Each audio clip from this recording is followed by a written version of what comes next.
We are going all in today on gaining muscle the smart way with Stan Efferding. This is for anyone struggling to put on muscle without trashing their health.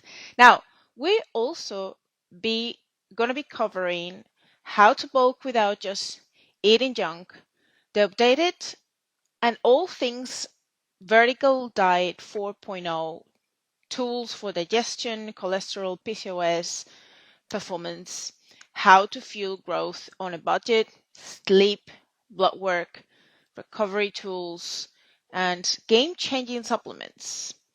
Let's see what else we can get out of the brain of Stan Efferding, which is a amazing guest that I have had before. And we are going for second part on Vertical Diet 4.0, which is a book that he wrote quite a few years ago. And over time, he's been updating the content as research comes up, as he evolves as well. And I'm looking forward to get him on. Hey, Stan, how are you? Good. How are you? Can you hear me okay? I'm hearing you perfectly fine. And I'm really excited to have you on back and talk about all things Vertical Diet 4.0 Part 2. Thank you. I appreciate it. Last time I mentioned that I had moved last year to American Samoa. I'm in a tiny little rock in the South Pacific Ocean, actually closer to you than when we used to talk when I was in Las Vegas, about 5 hours off the coast of Brisbane or New Zealand, about an hour and a half from Fiji, if people are familiar with Fiji. But American Samoa is a tiny little place. If it were a rectangle, it'd be 4 miles by 20 miles, about 100 times smaller than Fiji. It's a tiny little rock in the middle of the South Pacific Ocean, and that's where I currently reside and have been for about a year now. I am excited to hear more about that place. Is that weather pretty good Oh, or it's how is perfect. it? I mean, it's 75 degrees to 85 degrees, 24 hours a day, 365 days a year. So, and it's it's a tropical island, so we get some wonderful rain showers, which then move on with some sun. About 360 days a year of sun, and the island is just it's like a living greenhouse of fruits and vegetables just literally falling off of the branches. That's amazing. It sounds like it is the dream place to just live without that much stress at all, It's traffic, yes, congestions. people are familiar with the term island time, and it is here in spades. You really don't remember what day it is or what time it is, and you get there when you get there, and nobody's in a big hurry. The speed limit on the island is 25 miles an hour, Oh, so nobody's in a hurry. We're not rushing anywhere here. So it is a beautiful place. It's a calm place. It's a wonderful place to raise our kids. We have 11 and 13-year-old that are in school here, and they just love it. And of course, they're surrounded by family because my wife was born and raised here. And so we have lots of cousins and nephews and uncles and aunts and the whole works. that is awesome.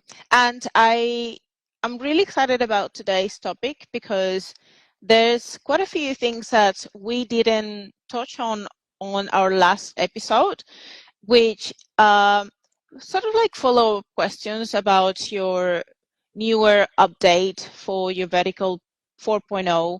And I think the schedule of the questions, the structure of the questions are going to be very similar. A couple of general, more broader questions that are targeted to certain parts of the topics that you touch on the book. And then we're going to go to the sassy part, which is overrated, underrated, true Sure. false. So I'm really Sure. excited about those Yeah, ones that are a little bit tricky.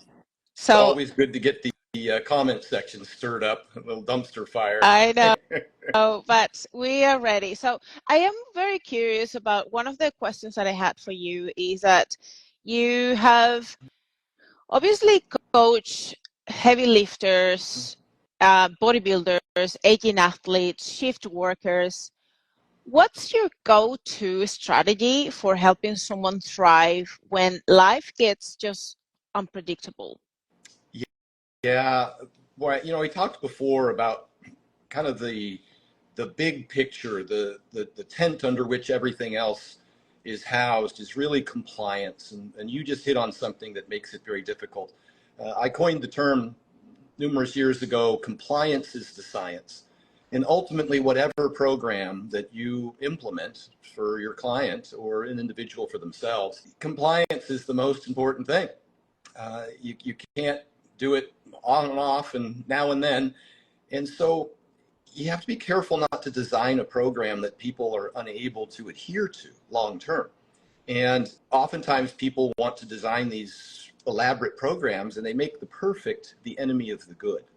And I experienced this. I have a YouTube video, a Rhino's Rant, called Stress for Success. And I talked about when I was starting my businesses. And I ended up burning the candle at both ends and getting very little sleep. My gym membership lapsed and I wasn't going to work because I was working all the time and I was just eating, college food. It was seriously that bad at times that I had significant debt, credit card debt from starting my business. And, in a new business, you have more expenses than income. And so I wasn't eating very well. And I had experienced some of the worst health in my life, including stress and at periods of time, even anxiety as a result of not being, thinking I wasn't going to be able to make payroll or, those kinds of things. And I went to the library and I was looking for a way to manage stress. And to be honest, I was looking for something like a book on meditation or, some way to cope. And I picked up a book called Stress for Success by Jim Lohr. And the entire book was about habits. It was about the fundamental basics of how important sleep, how important exercise, and how important nutrition is in creating a foundation for your ability to then handle the stress. Because the stress doesn't go away, and nor should it. And no, successful individual has ever gotten that way or continues to stay that way without some degree of stress on a daily basis, whether it's, finances or employees or, anything that has to do with running a business.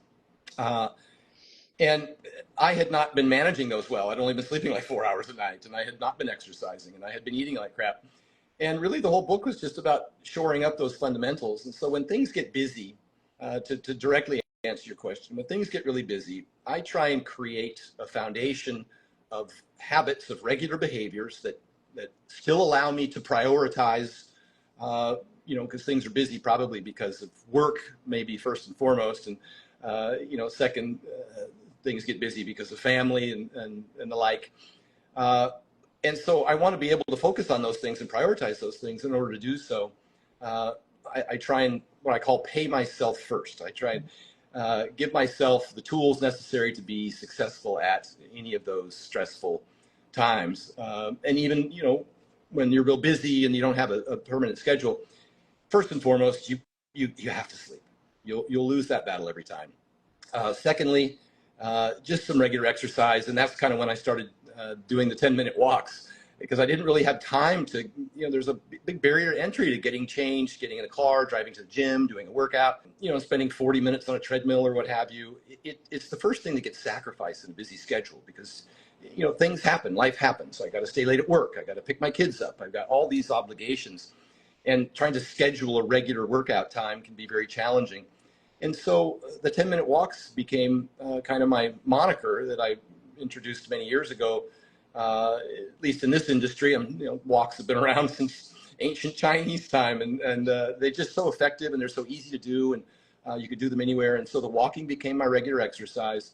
I did ultimately join the gym, but I didn't have to spend an extraordinary amount of time in there. Just 20, 30 minutes twice a week is sufficient. And then the diet was challenging, and so I just started eating at home more. I'm a huge fan of meal prep, and I'm not shilling for my vertical diet meal prep company. I'm just saying that we know from decades of experience that people who tote around a bag with their Tupperware full of food, all these bodybuilding figure physique bikini people are largely successful because they have these very consistent habits with their food. So you prep your meals once a week, or you buy meal prep.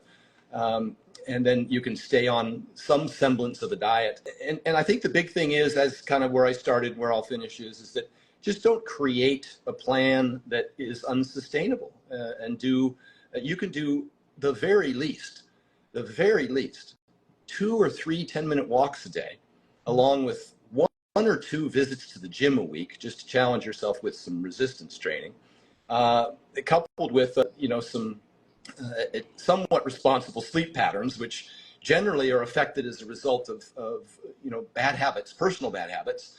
The worst of which is just scrolling through your feed at night and ending up burning away an hour or two of extra sleep time, looking at your phone, and then setting your alarm early in the morning. And next thing you know, you've gotten 4 or 5 hours of sleep. It's just not sufficient.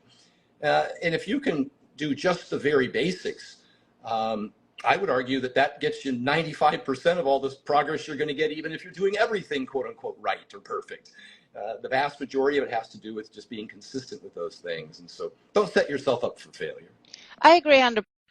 And I think it is just thinking about these non-negotiables that can still be the foundation of your habits.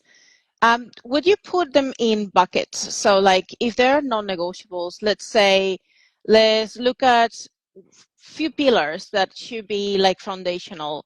Let's talk about nutrition. Let's talk about what are your non-negotiables within that pillar of nutrition. Let's talk about the pillars of movement, and so we can create in there anything to do with exercise, steps, aerobics exercises, or like the cardiovascular section of that. Maybe adding a third pillar that could be all about stress management itself. How do you actually manage the stress overall? Like, do you do breath work? Do you actually try to do journaling? What sort of strategies can you use that will help you to do that? And maybe a fourth one could be anything to do with that extra stuff, which we don't talk about, which could be the resistance training itself, or something to do with supplementation, or like these other things that probably are adding some value, but maybe are not like it's hugely urgent, that you can actually put them throughout the week, whenever you have time, whenever you can.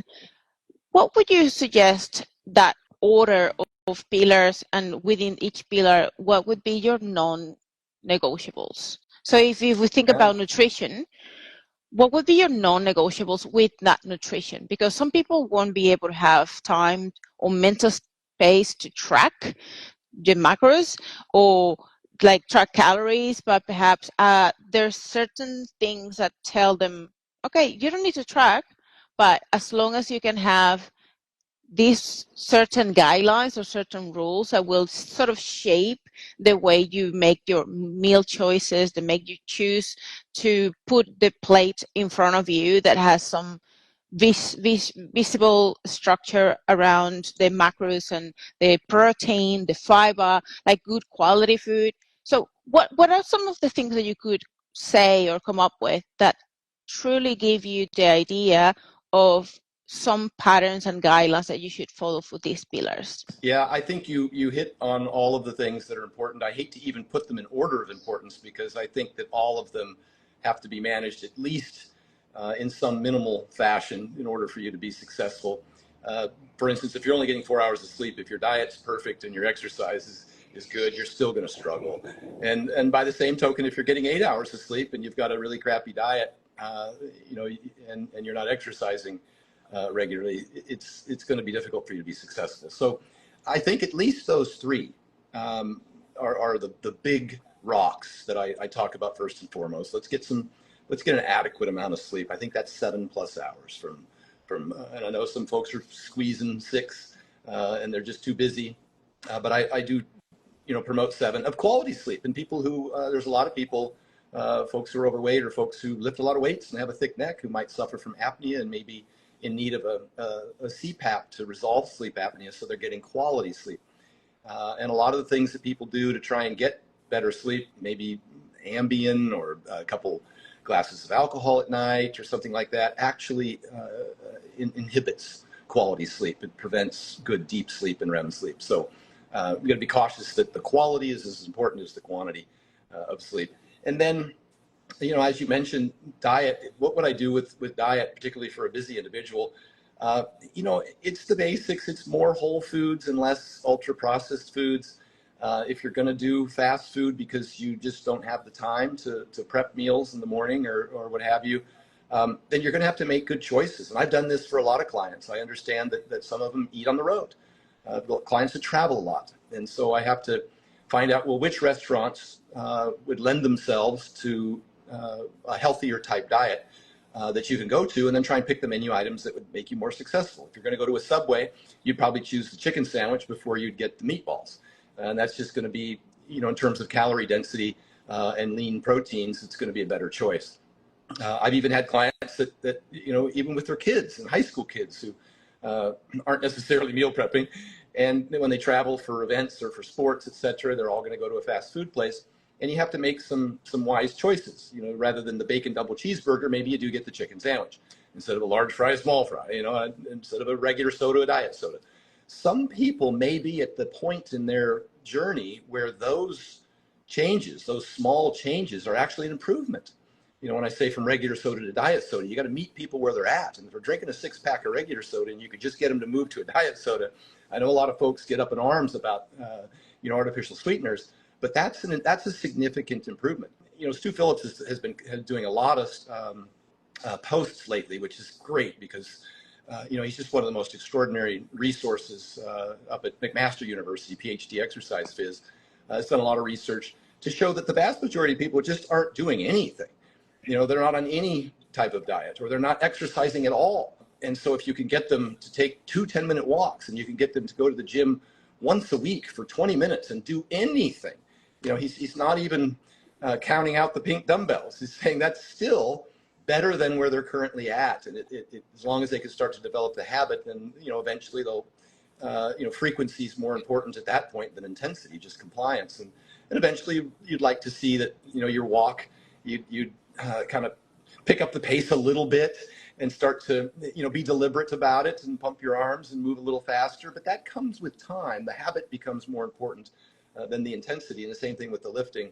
Get to the gym regularly, twice a week maybe, 30 minutes max. And then what you do there is less important at that point as a beginner than that you get there. And then eventually you'll start to find exercises you enjoy, and then you'll challenge yourself a little more on those exercises. But that's all a matter of trying to meet your client where they're at. And that's why we ask our client, where are you at? What's your current calorie intake? And what's your current exercise look like? And what's your current diet look like? And then we don't make these grandiose changes right out of the gate, because we know that we're going to lose that client real quick. They're just not going to be able to adhere, and then they'll get discouraged and quit. So the big thing would be higher lean proteins.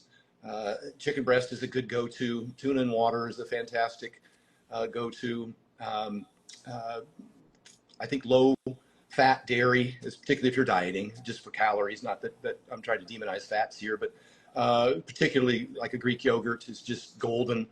And then, fruits and vegetables after that, are both. The low sugar fruits, the berries in particular, are fantastic. Oranges have high satiety. And then, your salads, of course. And after that, I think would be your grains and your whole grains at that. I mean, if you could get the vast majority of your foods from those things, and I don't think it's any secret. I don't think folks that are struggling with their diet don't understand why, because they know that if they've had a regular soda, or they've had a fast food meal, or more than one fast food meal, or maybe on a daily basis as part of their regular routine, they know why. It's just a matter of making that deliberate change. You're very familiar with the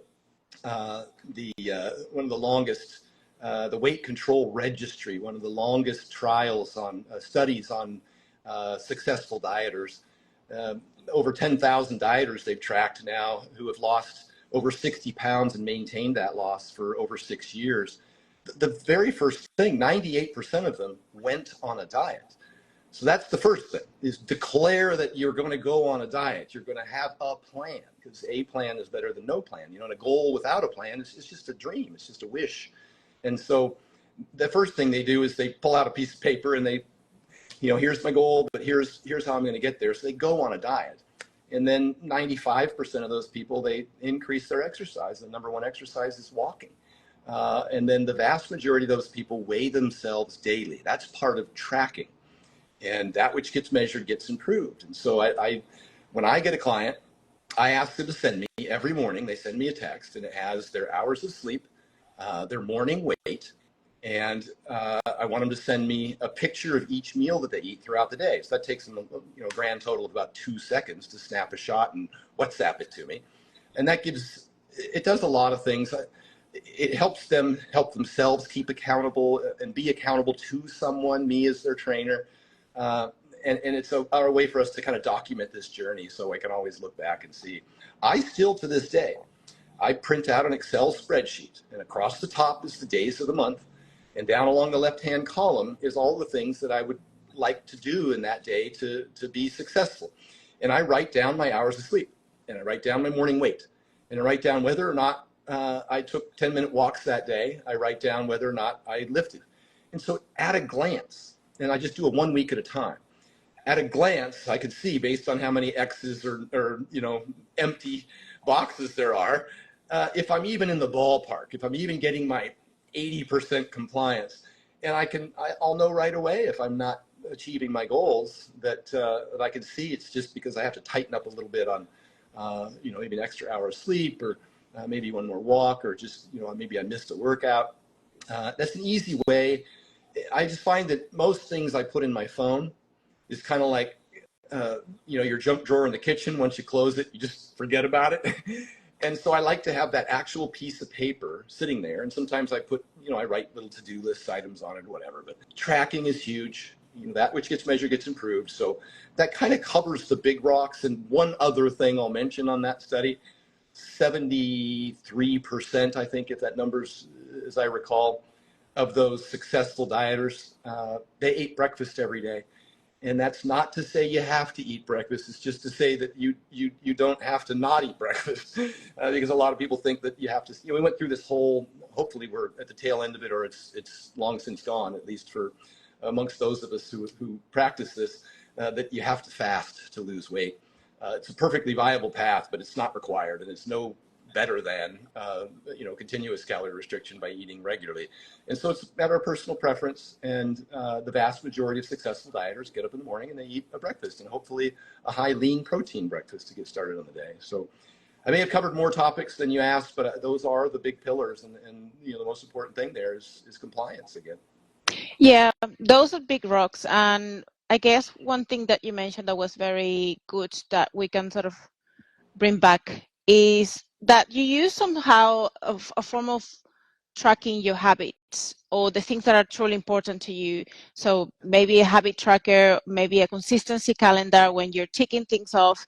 I do that too. I used to be a lot more old school a couple of years ago, that I actually created a consistency calendar sheet, and I would print it and write every single habit or things that I wanted to accomplish on a daily basis that was going to be consistent every single day. So to me, my non-negotiables were just making sure I was training 3 to 4 days a week. I was doing 10,000 steps a day. I was sleeping between 6.5 and 8.5 hours at least, and that I was doing my cardio every three times a day, 3 times a week. Like, I was having some things that I would try to tick off on a daily basis that would keep me that consistent and accountable. And those things can be very defined and strategically laid out based on your own personal priorities and personal goals. Obviously thinking as well, what are some of the things that I feel like I am not there yet? They may not be as important to me just yet, but I think eventually will be natural to me just by default. Like perhaps the 10,000 steps a day, or just getting the walking on a regular basis, getting more movement. Maybe that's something that you don't do consistently yet, or maybe it's not something that you naturally would like to do, but you put it in there and you get yourself to do it to a point that there's eventually going to be the time where you don't even think about it. It's just part of your new identity, part of who you are. now that new version of you that is doing the things that is meant to be doing to become the person that is healthier, is fitter, feels good, has a better health overall, and performs better. And overall, that's kind of like the whole purpose of what we're trying to achieve in this health space. And I think that also aligns with the whole purpose of your book, which is achieving the best health, the best version of yourself by improving all these areas of your life that can be just sort of like uh, put it in a very easy way to implement. Yeah, and it can't encroach upon the things that are a priority: faith, family, your career, uh, the fitness stuff. It supports all of that. But if you make it too time consuming or too cumbersome, then you won't adhere to it. And then it'll start to have that adverse effect. You mentioned a great one. You said 10,000 steps. Uh, I think getting a step counter and utilizing that is a fantastic idea. But if you're currently getting 1,000, then 1,500 is great. And all we want to do is get you from where you're at to slowly starting to move you in the direction to where you have enough. What we know from the research is that going from sedentary to about 50%, or kind of an average amount of exercise, gives you the vast majority of your health benefits. You don't have to be performing at an elite athlete level to have a long, healthy life. You just need to do enough.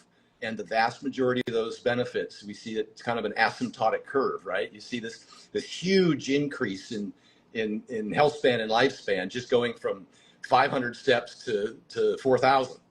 And that's achievable, and that's sustainable, and it might even be enjoyable if people do that regularly.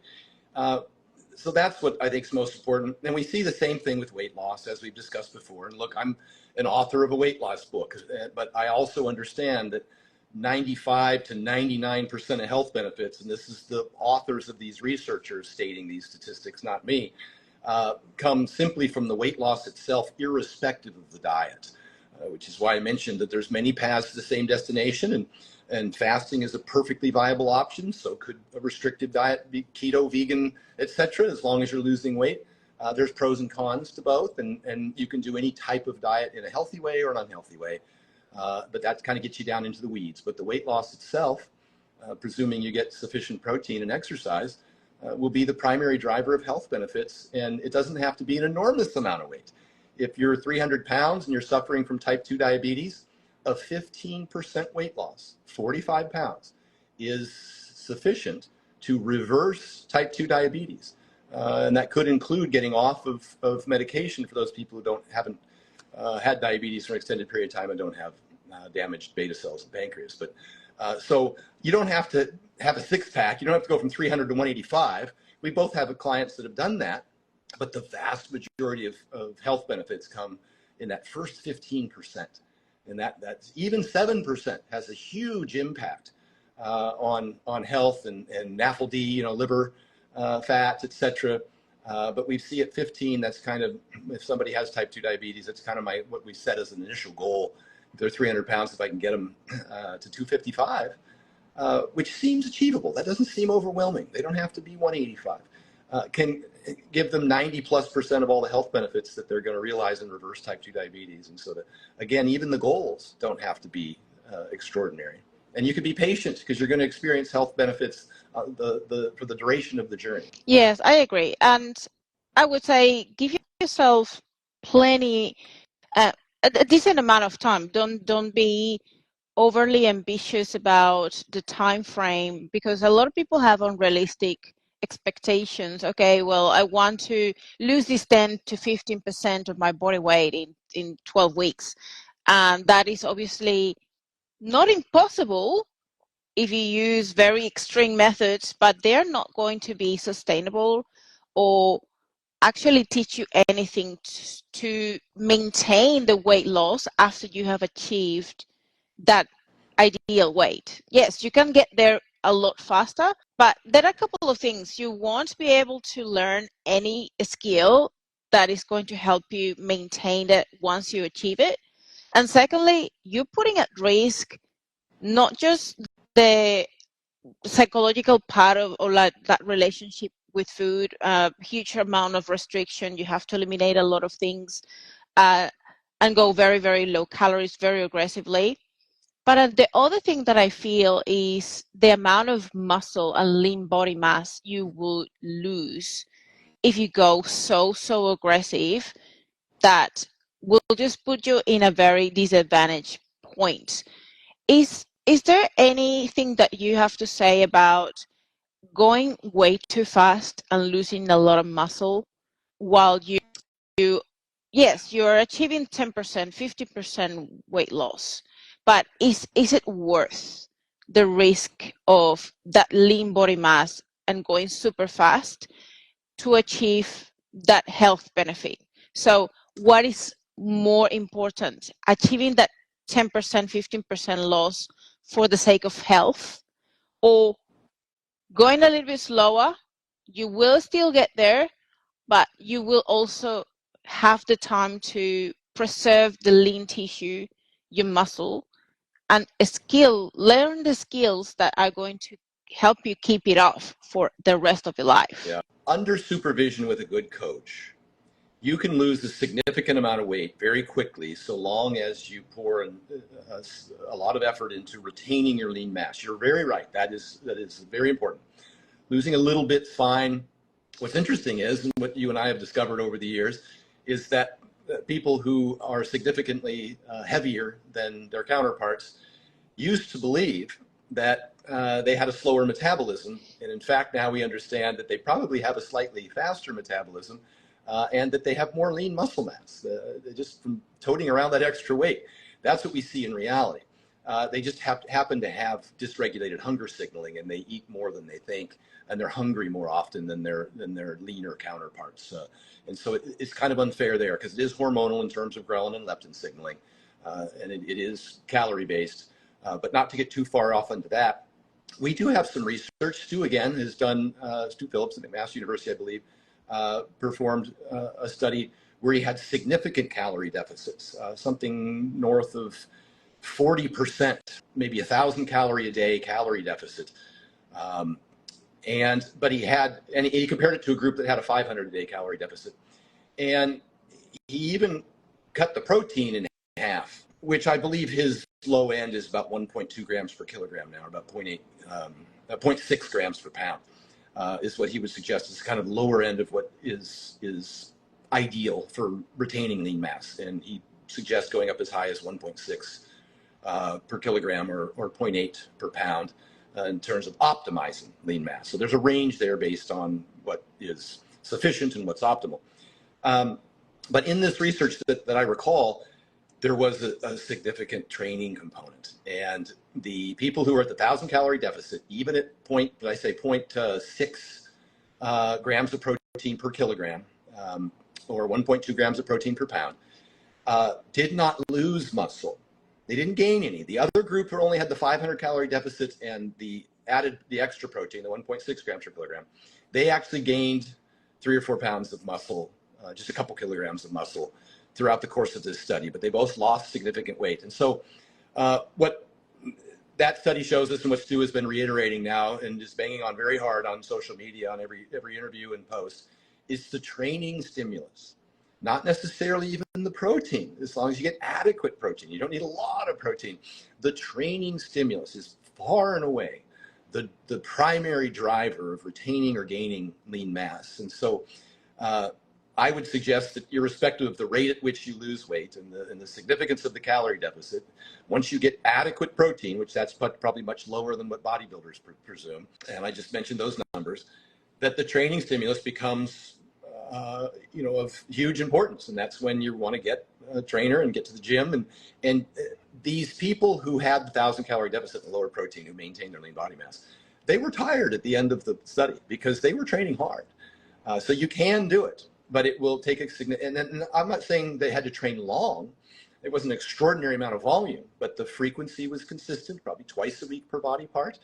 That would be maybe an upper lower day off, upper lower 2 days off. That could be a perfectly that probably covers 99% of what anybody could ever get from their training stimulus. But the effort, I mentioned earlier that if you're not training at all, just get to the gym. Consistency is most important, frequency over intensity. But in a situation like this, at 1,000-calorie deficit with a lighter protein load, the effort becomes very important, that you do train to within a rep or two of failure until you have that involuntary slowing of your repetition where the weights start to move very slow, but not even a ton of volume. 5 or 6 sets for a body part in a given workout is probably even less. You probably need 3 to 5, 3 to 4 for a particular body part twice a week. As long as the effort was high, you could maintain that lean mass, and should. And this, kind of segues into the conversation that everybody's having now about the GLP-1 agonists, the semaglutides and the tirzepatides, the Wegovy, Ozempic, etc. That, again, for those folks, becomes the single most important thing they can do is to do some sort of resistance training to hold on to their lean mass. I agree. I have a question for you around differentiating the under eating versus low appetite due to micronutrient deficiencies. I think you touch on this in your book. So how do you differentiate these two scenarios? Well, historically, at least when I was coming up in the industry, and this goes back as far as the late 80s and early 90s when I was training people for competition, when I was studying exercise science at the University of Oregon, I would find that people would be very restrictive on their diets. I kind of coined the term the guru diet about 10 years ago or so. Whenever I launched the vertical diet, I was comparing it to what the standard diet was in our fitness industry, bodybuilder, physique, bikini, wellness, etc.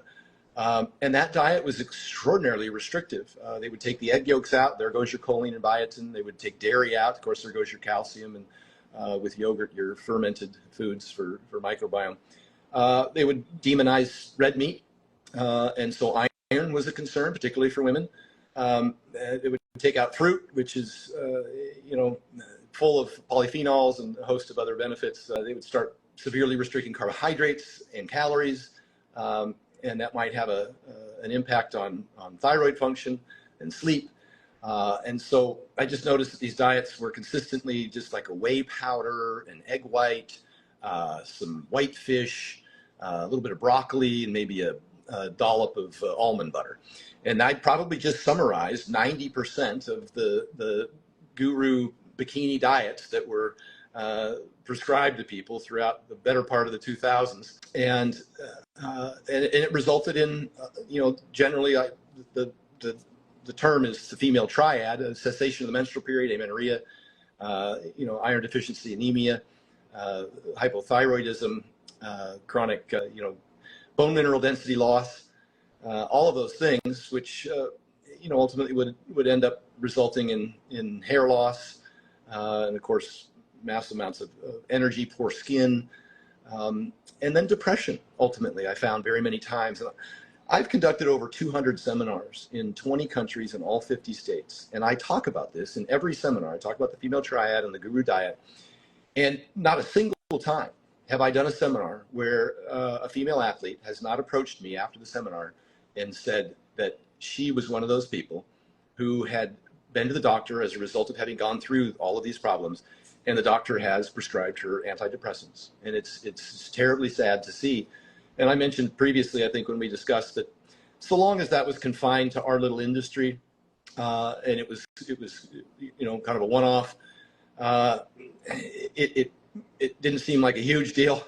It was to me, because those were the people that I was working with.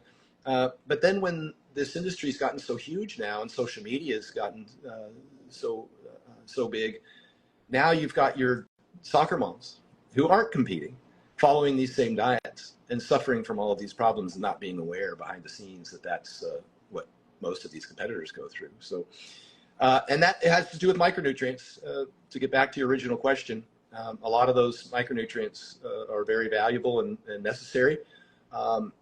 I like to get as many as I can from a diet. One of the best ways to measure it, the tools to measure that, is Chronometer or Chronometer.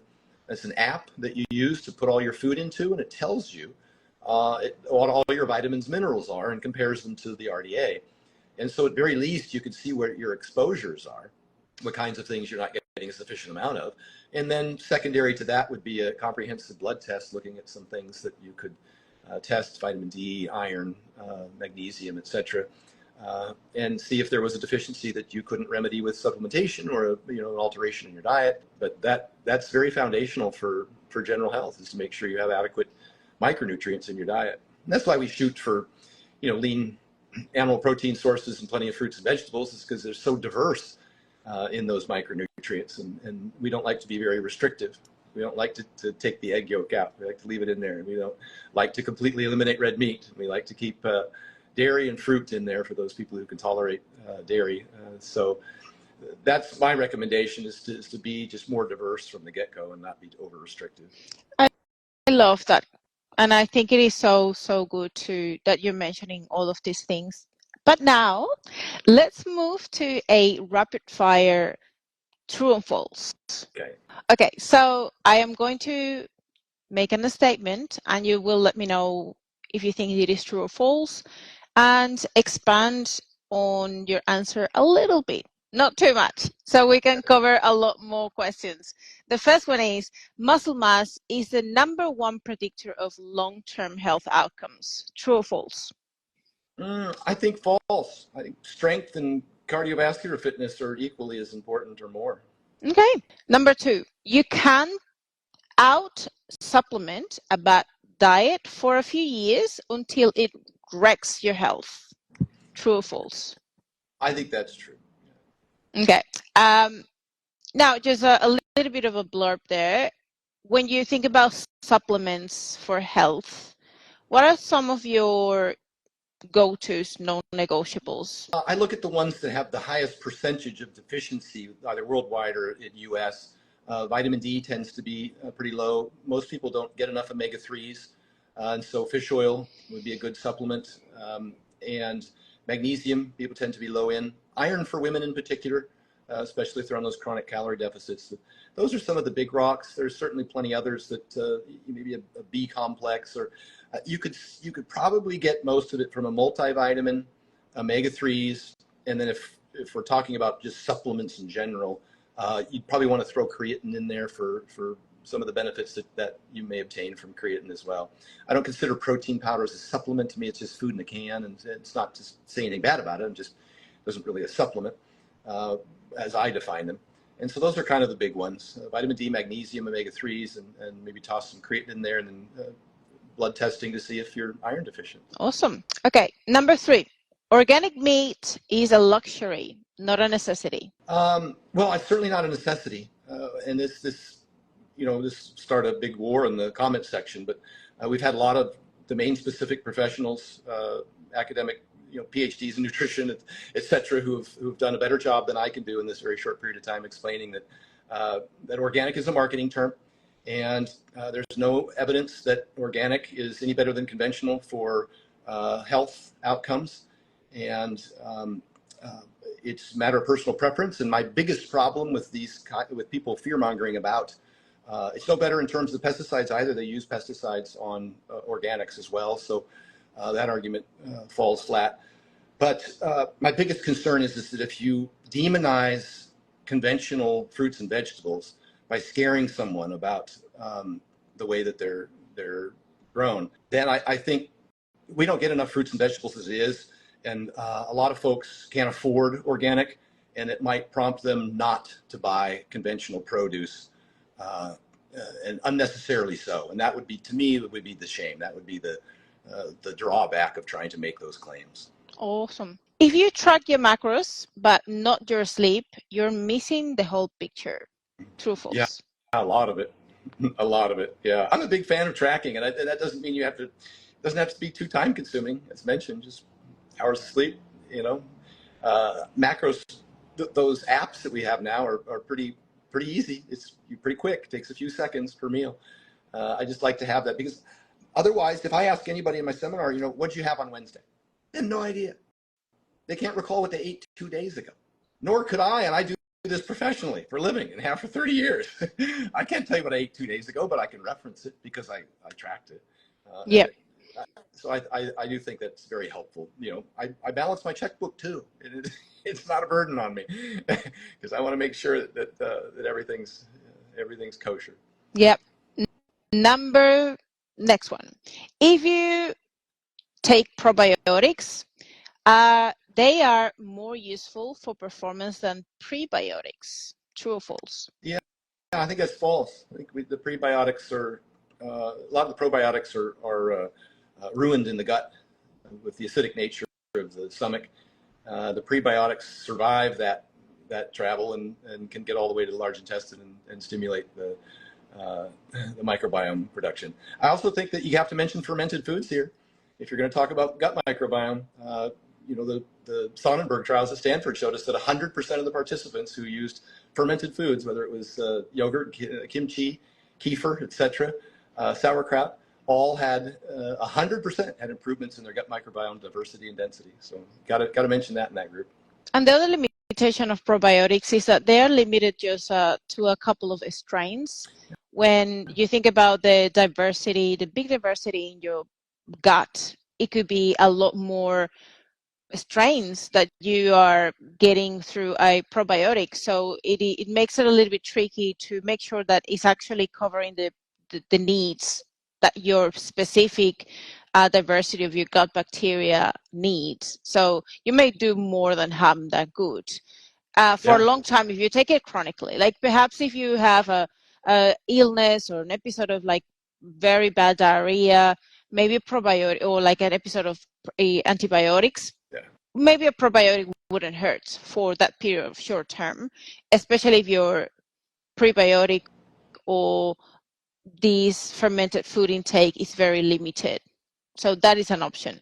But definitely taking your word is prebiotics as well as higher fiber and these fermented foods are a much better option because they do have a lot more variety of different strains that are going to help that variety in your gut. Yeah. Next question. Great. Go ahead. Training hard while inflamed is worse than skipping the gym. True or false? Yeah, hard to define inflamed, but there is such a thing as diminishing returns or even training too hard. We see that all the way up to and including going completely overboard and getting rhabdo. There's, it exists on a spectrum to what a sufficient stimulus is and then how much starts to cause damage that diverts attention away from hypertrophy and into repairing too much damage. Now you can train that, kind of based on your current level of fitness. If you progressively load things responsibly, you can become, I think, more resilient to higher volumes or loads. But you can overtrain. You can accumulate too much fatigue, which may be counterproductive. Another good one here. Every lifter over 40 should be tracking blood pressure and blood sugar. True or false? 100%. Yeah, 100%. And I've said for a decade now, I've got videos saying get a blood test. And blood pressure is one of the things I scream about the most because that will kill you now. And so, especially for bodybuilders, powerlifters, linemen in football, strong men, large athletes are much more susceptible to high blood pressure, and men as they age, of course. So, yeah, blood pressure is huge, and then get a blood test and look at a number of different markers, as you mentioned. Look at your blood sugars, look at your lipids, your kidney and liver health, and those kinds of things are all available on a comprehensive blood panel, which nowadays are reasonably affordable here in the U.S. at least. I used to spend $300-400 on a blood test online 10 years ago, and now you can get the same test for half that price. So the barriers to entry have been lowered.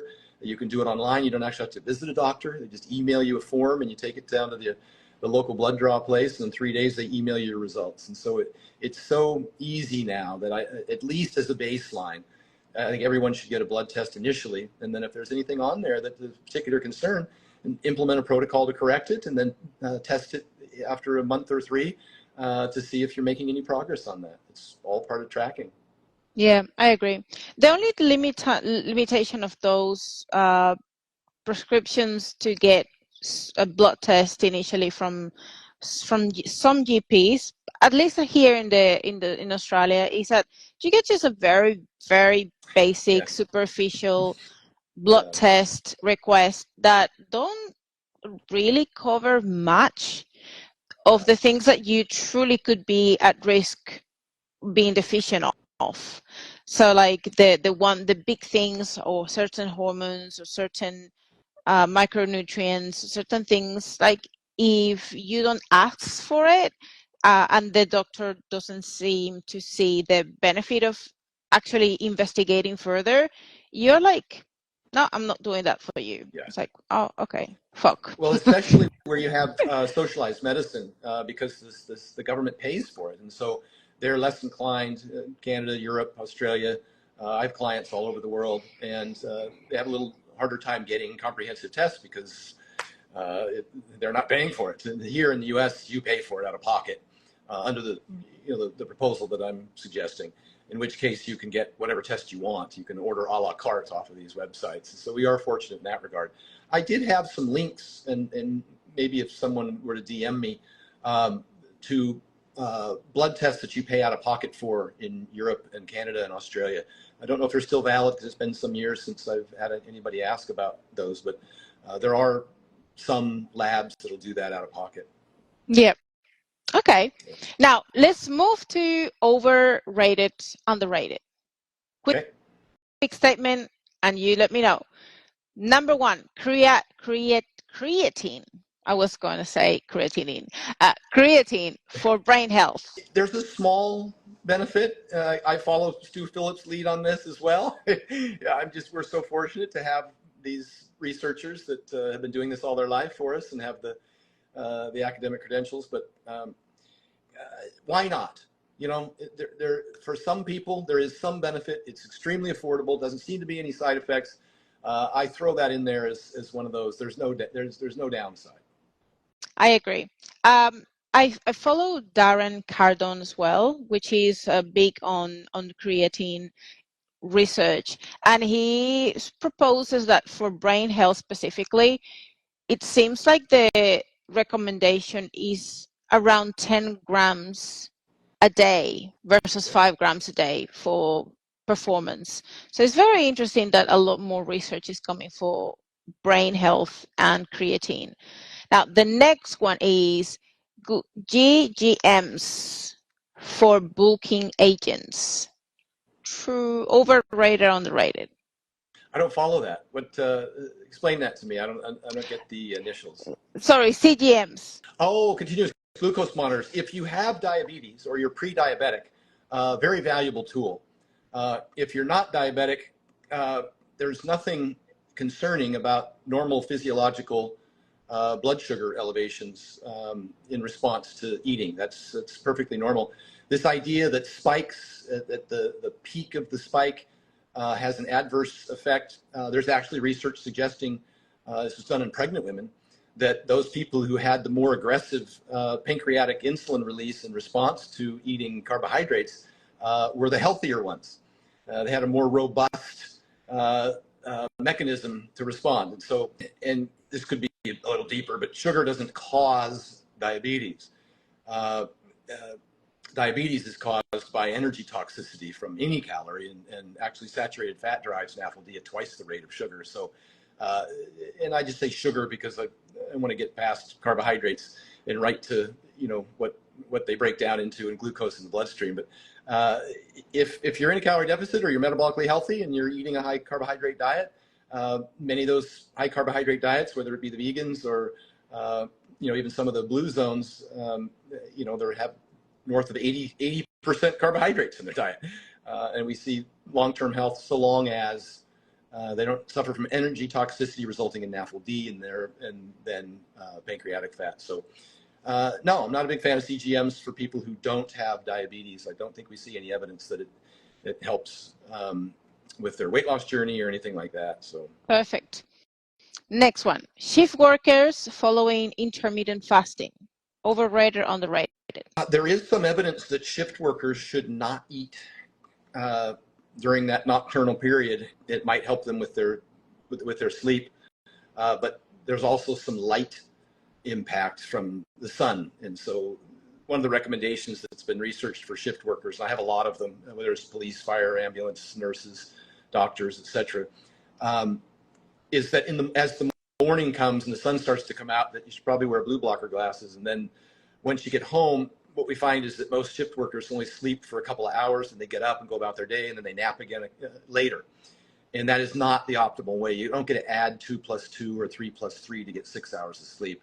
The benefits for deep sleep and REM sleep occur in cycles when they're linked together. That's why we like 7 hours, because then each subsequent cycle, when in the continuum, provides more and more benefit for deep sleep and REM sleep. If you break them up into small portions, you lose some of that, the best, deepest, longest sleep. So that's where I'm at on shift work. Awesome. Ice bath for recovery. Overrated, underrated? Overrated. Okay. When we think about the liver in the diet, is it still king? As a food? If you eat liver. Yeah, for vitamin A or iron, I don't think it's necessary. I don't think it's king. I think you can get those nutrients elsewhere. So I think it's overrated. Awesome. Gatorade versus coconut water for hydration. Overrated, underrated? I don't like either. I think Gatorade is too low in sodium and coconut water is too low in sodium. And when you work out, you release potassium into the bloodstream. And one of the best researchers, Dr. Sandra Godick from the Heat Institute, PhD in thermoregulation and hydration, does not put a lot of potassium in her rehydration drink for that very reason, because your body releases potassium when you're training. And so sodium seems to be the most important thing in an immediate sense for rehydration from, as far as electrolytes when consuming. And the ratio matters.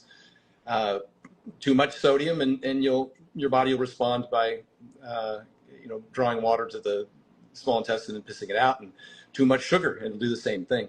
So it seems to be that there's a ratio. There's a sodium-potassium, sodium-glucose transport system between the small intestine and the bloodstream. And it's regulated quite tightly. And if you want to optimize the fluid uptake into the bloodstream, you have to have, at least a reasonable dose of those two things. You don't be pounding sugar or pounding salt and expect to get the optimal benefit from either. Blood work for lean mass gains. Overrated, underrated? Underrated. I think everybody should get at least a baseline, as discussed. And last one, TRT for optimization of your health after 40s. Overrated, underrated? If you're hypogonadal, if you have low T, clinically low T, the TRT improves all-cause mortality and health outcomes. If you don't have low T, then it's likely not necessary, but we treat the patient, not the numbers. And we do see some people with low libido who are in the normal range or low energy who might benefit from getting TRT and getting slightly higher. But it's not a panacea. You got to do a whole lot of other things. You got to sleep well, eat correctly, exercise regularly. One of the big challenges is when people get on TRT is that they don't do anything else, especially if they have low erectile dysfunction. We call that the canary in the coal mine for insulin resistance. And you might be pre-diabetic, and getting on TRT might kick the can down the road a little ways, but that problem will rear its ugly head in a worse, with worse problems later down the road if you aren't losing the weight and exercising regularly. Okay, awesome. Okay, this very last part is very quick, one word, fill in the blank, and it's just a snappy word, or maybe just a 1-2 words. The number one is the most underrated health hack in my entire book, The Vertical Diet 4.0, is? Compliance is a science. Yep. Number 2, if you're constantly bloated, you probably need to fix this first. That's a hard one, but gut microbiome diversity, that's why I point to the low FODMAP menu, probably first. So it would be fixing your diet first? Chronic calorie restriction can result in digestive problems. Poor sleep can result in blood sugar dysregulation and increased ghrelin and hunger problems. But if it's just specifically for how your body responds to consuming food, under normal circumstances, you might have some food allergy or intolerance that needs to be addressed with some sort of elimination, and the FODMAP diet is the one that seems to be the most successful at this point. Awesome. Number 3, the best training schedule is the one that works with your blank. With your schedule, yeah.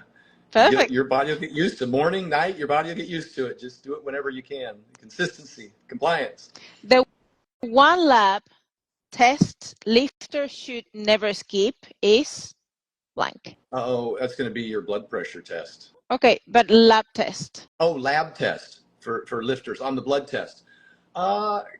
You know, I'm still going to say it's kidney markers are huge as an acute measurement, and then long term. Most lifters don't have blood sugar problems, to be honest with you. They have so much lean muscle mass and they train. It's going to be LDL. It's going to be ApoB if you're looking at your 30, 40 year outcome. So kidneys are acute, ApoB is chronic. Awesome. Okay. If you're sleeping less than 6 hours, expect your blank to suffer. Blood pressure will elevate.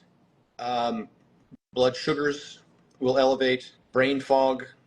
All those things will suffer. Yeah, hunger, as mentioned, all those things will suffer. Okay. The biggest mistake you see with creatine use is blank. Not using it, but if you are using it, it's not being consistent. It requires that you get some saturation and maintain that saturation. So just be consistent with it. And just use creatine monohydrate. There's no special creatine out there. Creatine monohydrate is the most affordable, the most effective. There's no need to use some special brand. Last one. You'll never optimize your health if you ignore your blank. To me, that's sleep again. Yep. Awesome. Stan, this has been so fun. It's been great to have a chat with you about all these things. What are some of the things that are coming for you and new future things that you are up to? Yeah.